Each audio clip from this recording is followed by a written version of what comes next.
नमस्कार मित्रांनो, मागच्या काही दिवसापासून वातावरण थोडंसं चेंज झालेलं आहे आणि पाऊस कधी पण येऊ शकतो असं सांगितलं जाते. अवकाळी पावसाचा काही भरोसा नाही, त्यामुळे आपण आज ज्वारी काढायला चालू केली आहे. काल आपली बाजरी काढून झालेली आहे आणि आज आपल्याकडं ज्वारी काढायचं काम चालू आहे. तर आपण घरीच हे ज्वारी काढत आहोत आणि कणसं कुडण्यासाठी एक दोन बाया आपण बोलवलेल्या आहेत.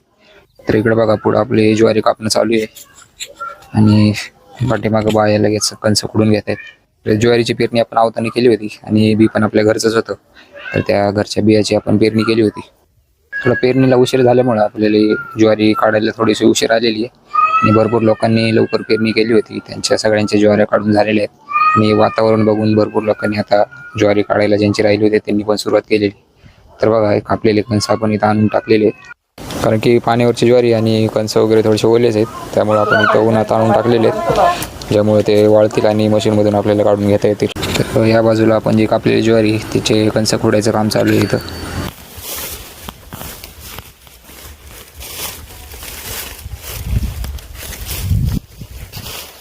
तर मित्रांनो बघा, आपण दिवसभरामध्ये आज पहिल्या दिवशी एवढी ज्वारी काढून घेतलेली आहे आणि जेवढी कापली आहे त्याचे कणसं पण खोडून घेतलेले.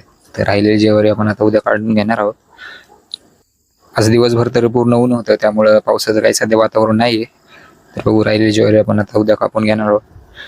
तर बघा मित्रांनो, जी काल ज्वारी राहिली होती ती आज पूर्ण आपण कापून घेतलेली आहे. तर 2 दिवसामध्ये आपली पूर्ण ज्वारीची कापणी झालेली आहे आणि कणसं पण सगळे खुडून झालेले आहेत. तर आता हे कणसं इथं बघा वाळत टाकलेले आहेत.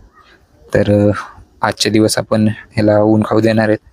पलीकडं बाजरीचे कणसं आणि इथं बघा ज्वारीचे कणसं. तर उद्या आपण हे मशीनमधून काढून घेणार आहोत.